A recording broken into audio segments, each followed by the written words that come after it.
Friends good morning అండి. Welcome back to my channel. అందరు ఎలా ఉన్నారండి? నేనైతే చాలా బాగున్నాను. మీరు కూడా బాగుండాలని ఆశిస్తున్నాను. ఇదైతే సండే రోజు అనమాట వీడియో. సండే స్పెషల్ మీ ఇంట్లో ఏం చేశారు, మా ఇంట్లో ఏం చేసామో చూద్దాం రండి. మీ ఇంట్లో ఏం చేశారో కమెంట్ సెక్షన్లో చెప్పడం మర్చిపోవద్దు. మీకేమి ఇష్టం సండే స్పెషల్స్ అనేది కూడా కమెంట్ సెక్షన్లో చెప్పాలి. ఈరోజైతే నేను Sunday specials Lucknow style chicken dum biryani చేశాను, తర్వాత చికెన్ గ్రేవీ కర్రీ చేశాను, తర్వాత హార్ట్ లివర్ కర్రీ చేశాను, తర్వాత వచ్చేసి చికెన్ ఫ్రై చేశాను. అది ఇక్కడ చూపించలేదు, నైట్ టైంలో చేసాను చికెన్ ఫ్రై. తర్వాత పెరుగు, మనం పెరుగులో కొంచెం ఆనియన్స్ వేసుకొని చేసుకున్నాను. తర్వాత మన కుండలో నీళ్ళు. ఇంతే స్పెషల్స్. దీనికి నేను ఈరోజు చికెన్ లక్నో స్టైల్ చికెన్ ఎలా చేశానో చూపిస్తాను. లక్నో స్టైల్లో చికెన్ దమ్ బిర్యానీ ఎలా చేసామో చూసేద్దామా. చాలా ఈజీ, చాలా టేస్టీగా ఉంటుంది. ఎవ్రీ టైం ఒకటే స్టైల్లో చేస్తే మనకు బోర్ కొట్టేస్తుంది కదా, అలానేసి ఒక్కొక్కసారి ఒక్కో స్టైల్లో చేస్తూ ఉంటాము. ఈరోజు నేను ఎలా చేశానో చూసేద్దామా. లక్నో స్టైల్లో ఈజీ ఏంటంటే, ముందుగా నేనైతే మనకు రైస్ కుక్కర్లో వచ్చేటువంటి కప్పు ఉంది కదా, ఆ కప్తో 5 కప్స్ రైస్ తీసుకున్నాను. ఆ యొక్క రైస్ని ఒక 2 సార్లు కడిగేసుకొని నీళ్ళు పోసుకొని పెట్టేసుకున్నాను పక్కనే. అవి బియ్యం అయితే నానుతూ ఉంటుంది. అక్కడ బియ్యం నానే లోపల మనము చికెన్ని మ్యారినేట్ చేసుకుందాము. చికెన్ కూడా అక్కడ బియ్యం కడిగే లోపల చికెన్ తెచ్చేసుకొని చికెన్ మంచిగా కడిగేసుకొని వాటర్ పోసి పెట్టుకున్నాను అనమాట. ఆ లోపల నేను బియ్యం కడిగేసుకున్నాను. ఇప్పుడు చికెన్ మ్యారినేట్ చేసే ముందు దాంట్లో ఉన్నటువంటి వాటర్ అంతా తీసేసి దాంట్లో మనం తినేటువంటి స్పైసెస్కి తగ్గట్టుగా ఈ ఒక లక్నో స్టైల్ చికెన్లో కారం అయితే తక్కువగానే తింటాము, ఎక్కువనైతే కారం వేయము. కారము, గరం మసాలా, చికెన్ మసాలా పౌడర్, తర్వాత పసుపు, ధనియా పౌడర్, గరం మసాలా, పెరుగు. ఇంతే. మళ్ళీ ఒకసారి చెప్తా వినండి. ఉప్పు, కారం అయితే తక్కువే తీసుకోవాలి. గరం మసాలా మనం ఇంట్లో తీసుకుంటే తక్కువే, అది కూడా. తర్వాత పెరుగు, పసుపు, అల్లం వెల్లిగడ్డ పేస్ట్. ఇంతే. ఇవి వేసేసి మంచిగా అంతా ముక్కకు పట్టేలాగా కలిపేసుకొని పెట్టుకోవాలి. తర్వాత వచ్చేసి కొత్తిమీర, పుదీనాని రోట్లో మంచిగా పెద్దటి పేస్ట్ లాగా నూరుకున్నాను. తర్వాత ఆల్రెడీ ఉల్లిగడ్డలను కొంచెం ఆయిల్లో వేసేసి ఫ్రై చేసుకున్నాను. దాన్ని కూడా మంచిగా రోట్లో నూరు పెట్టుకున్నాను. కొబ్బరి కూడా మంచి ముక్కలు కట్ చేసుకొని కాసేపు వేయించుకున్నాను. వాటిని కూడా పక్కన పెట్టేసుకున్నాను. ఇక్కడ మనకు అన్ని మసాలాలు అయితే వచ్చేసాయి. తర్వాత బియ్యం కూడా నానినాయి, మసాలాలు వచ్చినాయి, చికెన్ కూడా మ్యారినేట్ అయింది. ఈ 1 అవర్లో ఇవన్నీ రెడీ అయిపోయినాయి. ఇవన్నీ మసాలాలు దంచుకోవడానికి 1 అవర్ పడుతుంది కదా, ఇవన్నీ రెడీ చేసుకుని ఆ లోపల మనకి చికెన్ నానిపోయింది. తర్వాత బియ్యం కూడా నానిపోయినాయి. ఇప్పుడు మనము ముందుగా బియ్యం ఉడికించుకోవడం కోసం వాటర్ ఎక్కువగా తీసుకోవాలి. పెద్ద గిన్నె తీసుకొని వాటర్ మంచిగా మసల పెట్టుకోవాలి. ఆ మసలే నీళ్ళలో మనం ఏం చేయాలంటే ఉప్పు, ఆల్ స్పైసెస్ వేసుకొని కొంచెం కావాలంటే ఆయిల్ వేసుకోవచ్చు, లేదంటే లేదు. నేనైతే ఆయిల్ ఏం వేయట్లేదు. ఆయిల్ ఏంటంటే బియ్యం అనేటువంటి అన్నం వండినప్పుడు ఒకదానికొకటి అంటుకోకుండా ఉండడం కోసం మాత్రమే ఆయిల్ వేసుకుంటారు. తర్వాత ఇక్కడ మనం ఏంటంటే బిర్యానీ చేసేటప్పుడు జనరల్గా మనం బిర్యానీ గిన్నెని పెద్దది తీసుకొని దాంట్లోనే పోపు వేసుకుంటాం కదా, కానీ ఇక్కడ అలా కాదు. బిర్యానీ చేసుకునేటువంటి గిన్నె పక్కన పెట్టేసుకోవాలి. అది కాకుండా ఇంకొకటి చిన్న సైజులో ఉన్నటువంటి గిన్నె తీసుకొని దాంట్లో ఆయిల్ వేసి కొంచెం నూనె కూడా వేసుకొని అది వేడైన తర్వాత ఆల్ స్పైసెస్ తీసుకోవాలి. ఆల్ స్పైసెస్ అంటే లవంగ, చెక్క, ఇలాచి, తర్వాత స్టార్ ఫ్లవర్, అనాస పువ్వు, తర్వాత దాల్చిన చెక్క, సాజీరా, బిర్యానీ ఆకు, బిర్యానీ పువ్వు, ఇవన్నీ వేసేసి అవి మంచి ఒక 2 నిమిషాలు చిటపట్లు ఆడుతూ ఉన్నప్పుడు మనం ఆల్రెడీ నూరు పెట్టుకునేటువంటి పుదీనా, కొత్తిమీర పేస్ట్ ఉంది కదా, ఆ యొక్క పుదీనా, కొత్తిమీర పేస్ట్ వేసి దాంట్లో ఉన్నటువంటి పచ్చి వాసన పోయేంత వరకు రోస్ట్ చేసుకోవాలి. తర్వాత మనం ఆల్రెడీ ఆనియన్స్ పేస్ట్ కూడా రెడీ చేసి పెట్టుకున్నాం కదా, ఆ యొక్క ఆనియన్స్ పేస్ట్ కూడా వేసుకోవాలి. ఇక్కడ ఆల్రెడీ వాటర్ అనేటువంటి మంచిగా మరుగుతూ ఉన్నాయి. ఇలా వాటర్ మరుగుతూ ఉన్నప్పుడు మనం వేసినటువంటి స్పైసెస్లో ఉన్నటువంటి టేస్ట్ వస్తుంది చూడండి, అది వాటర్లోకి దిగిపోయింది చూడండి, కలర్ ఇలా మంచిగా వచ్చింది. అప్పుడు మనం బియ్యం వేసేసుకొని ఇక సిమ్లో పెట్టేసుకోవాలి. ఎందుకంటే అక్కడ చికెన్ మనకు ఉడకాలి. ఇది మనము ఒకవేళ అన్నంది పెద్దగా పెట్టుకున్నాం అనుకోండి, అన్నం మెత్తగా అయిపోతుంది. కాబట్టి ఇప్పుడు బియ్యం వేసి స్టవ్ చిన్నగా పెట్టేసుకోవాలి. మూత పెట్టాల్సిన అవసరం ఏం లేదు. అక్కడ మనకి చికెన్ అయితే దాంట్లో ఉన్నటువంటి ఆయిల్ బయటకు రావాలి. దాంట్లో ఉన్నటువంటి వాటర్ అంతా పోయి మంచిగా వేగాలి. ఇలా వేగిపోయినప్పుడు మనం ఆల్రెడీ చికెన్ మ్యారినేట్ చేసుకున్నాం కదా, ఆ యొక్క మ్యారినేట్ చేసుకున్నటువంటి చికెన్ తీసేసి దీంట్లో వేసుకోవాలి.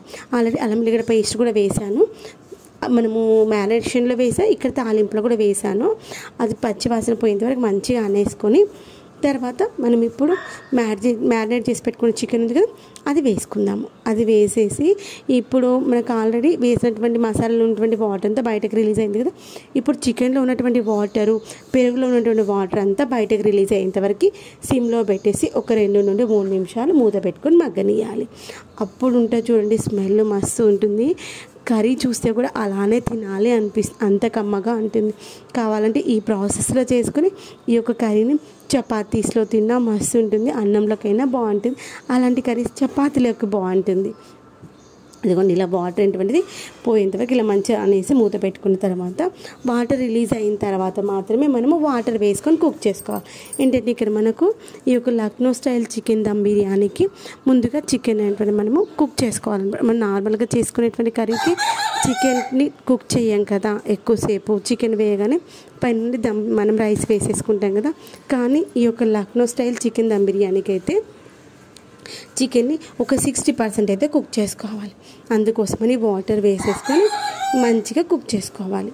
అలా వాటర్ వేసుకొని కుక్ చేసుకునేటప్పుడు ఆ యొక్క కుక్ అయ్యేటువంటి ప్రాసెస్లో మనం ఆల్రెడీ కొబ్బరిని వేయించి పెట్టుకున్నాం కదా, ఆ యొక్క వేయించి పెట్టుకున్న కొబ్బరి, తర్వాత కాజు బాదంని కూడా నానబెట్టేసుకున్నాను అనమాట.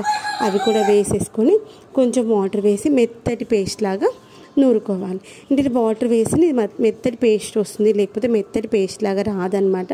అందుకని కొంచెం వాటర్ వేసి మెత్తటి పేస్ట్ లాగా నూరుకోవాలి. నూరు పెట్టేసుకున్న దాన్ని ఇక్కడ ఉడికేటువంటి చికెన్లో వేసేసి మరొక 5 నిమిషాలు మూత పెట్టేసుకొని మంచిగా మగ్గనివ్వాలి. అలా మగ్గినప్పుడు ఆయిల్ అంటే బయటకు రిలీజ్ అవుతుంది చూడండి, అలా బయటకు రిలీజ్ అయింది అంటే మనకు ఈ యొక్క చికెన్ కర్రీ అంటే ఉడకడం సరిపోయింది అనమాట. ఈ స్టేజ్లో మనం ఆల్రెడీ రైస్ అంటే కుక్ చేసుకున్నాం కదా 60%, ఆ యొక్క కుక్ చేసుకున్నటువంటి చికెన్ని మనము హోల్స్ ఉన్నటువంటి ప్లేట్లో వేసేసుకొని ఎక్సెస్ వాటర్ అంతా బయటకు పోయడానికి పక్కన పెట్టేసుకోవాలి. అక్కడ రైస్ కూడా అయిపోయింది. ఇలా నేను తీసేసుకొని జాన్లో ప్లేట్లో వేసేసుకున్నాను. దానిని ఇప్పుడు మన చికెన్ దమ్ బిర్యానీ చేసుకోవాలనుకున్నటువంటి బౌల్ ఉంది కదా, అది వెడల్పుగా ఉన్నటువంటిది ఉండాలి, కొంచెం మందంగా ఉన్న గిన్నె ఉండాలి. దాంట్లో అడుగున మనం ఆయిల్ కానీ నెయ్యి కానీ ఏమీ వేసుకోవాల్సిన అవసరం లేదు. ఆల్రెడీ ఉడికించుకున్నటువంటి రైస్ ఉంది కదా, ఆ యొక్క రైస్ని మంచిగా స్ప్రెడ్ చేసుకోవాలి. గిన్నె చుట్టూ కూడా మొత్తం అడుగు భాగంలో మొత్తం అంతా స్ప్రెడ్ చేసుకోవాలి. ముందుగా మనం ఏంటంటే రైసే వేసుకోవాలి, చికెన్ కాదు. రైస్ మంచిగా స్ప్రెడ్ చేసుకొని తర్వాత మనం ఆల్రెడీ కుక్ చేసుకున్నటువంటి చికెన్ ఉంది కదా, చికెన్ వేసుకోవాలి. మనం ఇక్కడ నెయ్యి కానీ ఆయిల్ కానీ ముందుగా బౌల్లో వేసుకోవద్దని ఎందుకు చెప్పానంటే, ఆల్రెడీ మనకి కర్రీలో నెయ్యి ఉంది, ఆయిల్ ఉంది, తర్వాత మనం కాజు బాదం పేస్ట్ కూడా ఉంది. వీటి అన్నింటి నుండి వచ్చినటువంటి ఆయిల్ రిలీజ్ అవుతుంది కదా, ఆ యొక్క ఆయిల్ కూడా ఇక్కడ మనము రైస్లో వేసేస్తాం కాబట్టి ఇంకా ఆయిల్ అనేది అవసరం లేదు. ఇలా అంతా స్ప్రెడ్ చేసుకున్న తర్వాత ఈవెన్గా స్ప్రెడ్ చేసుకోవాలి. ఫస్ట్ లేయర్ అయితే ముఖ్యంగా రైస్ లేయర్ అంటే మంచిగా మన కింద గిన్నె అంటే కనిపించకుండా మంచిగా రైస్ అనేది కుక్ చేసుకున్నది స్ప్రెడ్ చేసుకోవాలి. తర్వాత ఇక్కడ మనము 50% to 60% కుక్ అవ్వాలనుకున్నా, ఇక్కడ కుక్ అయిపోయింది. ఈ యొక్క కుక్ అయిపోయిన దాంట్లో కొంచెం గ్రేవీ ఎక్కువగా ఉందని మరొక 2 నిమిషాలు ఉంచుకొని దాంట్లో ఉన్నటువంటి పీసెస్ అనేది వేసేసుకున్నాం. ఇలా పీసెస్ వేసేసే లోపల స్టవ్ ఫ్లేమ్ పెద్దగా పెట్టేసుకున్నాం అనుకోండి, గ్రేవీ అనేది తగ్గిపోతూ ఉంటుంది. అలా పీసెస్ గ్రేవీ వేసేసుకొని తర్వాత మళ్ళీ పైనుండి మనం ఆల్రెడీ కుక్ చేసుకున్న రైస్ ఉంది కదా, దాన్ని మళ్ళీ రైస్ వేసుకోవాలి. రైస్ వేసాక మళ్ళీ ఒక లేయర్ చికెన్ వేసుకోవాలి. ఫైనల్గా మళ్ళీ రైస్ వేసుకోవాలి. మనం చేసుకునేటువంటి క్వాంటిటీని బట్టి రైస్ ఒక ఫస్ట్ లేయర్ అయితే రైస్, తర్వాత చికెన్, తర్వాత మళ్ళీ రైస్, తర్వాత చికెన్, తర్వాత రైస్. ఇక్కడ కావాలి అంటే మధ్యలో మనం కొత్తిమీర తర్వాత పుదీనా సన్నగా చాప్ చేసి కూడా వేసుకోవచ్చు. లేదు కొత్తిమీర పుదీనా మనం అక్కడే ఎక్కువగా వేసుకున్నాం అనుకుంటే స్కిప్ చేసుకోవచ్చు. ఫైనల్గా అయితే పైన కొత్తిమీర వేసుకోవచ్చు. ఇలా వచ్చినటువంటి ఈ యొక్క గ్రేవీలో ఉన్నటువంటి ఈ యొక్క ఆయిల్ ఉంది, ఇది సరిపోతుంది. చూసారా, ఇది థిక్గా టేస్టీగా కనిపిస్తుంది కదా, ఇదైతే మస్తు ఉంటుంది చపాతీలలోకి. అలా వేసేసుకొని మంచిగా మనం మూత పెట్టేసుకొని దీన్ని డైరెక్ట్గా ఫ్లేమ్ పైన అయితే పెట్టొద్దు. డైరెక్ట్గా ఫ్లేమ్ పైన పెట్టకుండా ఒక పెంక పెట్టేసుకొని పెంక పైన మనము దీన్ని పెట్టేసుకోవాలి, సిమ్లో పెట్టేసుకోవాలి. సిమ్లో పెట్టేసుకొని నేను చిన్న స్టవ్ పైన సిమ్లో పెట్టేసి ఒక 1/2 అవర్ అయితే కుక్ చేసా. మంచిగా దమ్మైంది, అసలు కింద అస్సలు అడుగు మాడలేదు, ముక్కలన్నీ కూడా మెత్తగా మంచిగా కుక్ అయ్యాయి. ఏంటంటే కొంతమందికి చికెన్ బిర్యానీలో వచ్చే ముక్కలు గట్టిగా ఉంటాయని ఇష్టం ఉండదు కదా, అలాంటి వాళ్ళు ఈ స్టైల్లో చేయండి. చికెన్ బిర్యానీలో వచ్చేసేటువంటి పీసెస్ అంటే మంచిగా జ్యూసీగా ఉంటుంది, సాఫ్ట్గా ఉంటుంది, టేస్టీగా ఉంటుంది. మసాలా అంతా ముక్కకు పట్టేసి టేస్ట్ చాలా బాగుంటుంది అన్నమాట. కర్రీలో ఉన్నటువంటి ముక్క అనుకోండి, దానికి ఉప్పు కారం వెళ్తుంది ముక్కకి, కానీ ఆ యొక్క టేస్ట్ డిఫరెంట్గా ఉంటుంది. ఈ యొక్క ఇలా చేసేటువంటి బిర్యానీలో వచ్చేటువంటి ముక్క టేస్ట్ చాలా డిఫరెంట్గా ఉంటుంది. ఇప్పుడు ట్రై చేయకపోతే ఇలా ట్రై చేయండి. ఫైనల్గా అయితే మిగిలినటువంటి రైస్ని పైన లేయర్లో వేసేసి మొత్తం అంతా కవర్ చేసుకున్నాను. పైనుండి కొత్తిమీర వేసేసుకున్నాను. ఎంత హాఫ్ అన్ అవర్ పెట్టేశాను కదా, హాఫ్ అన్ అవర్ పెట్టిన తర్వాత స్టవ్ బంద్ చేసి ఒక 5 నిమిషాలు వదిలేసి మంచిగా దమ్ అవుతుంది. మంచిగా దమ్ అయిన తర్వాత దాన్ని మనము ఆల్రెడీ చికెన్ కర్రీ చేసుకున్నాము, హార్ట్ లివర్ కర్రీ చేసుకున్నాం కదా, తర్వాత రైతా కూడా చేసుకున్నాము. వీటన్నింటి కాంబినేషన్తో మంచిగా తిన్నామంటే ఇంకా సండే స్పెషల్ అయితే ఫినిష్ అయిపోతుంది. మీరేం చేసుకున్నారు సండే స్పెషల్లో కామెంట్ సెక్షన్లో చెప్పండి. చూడండి, అన్నం మంచిగా ఇలా పుల్లలుగా వస్తుంది, అస్సలు ఎక్కడ కూడా ముద్దలాగా ఉండదు, చాలా టేస్టీగా ఉంటుంది.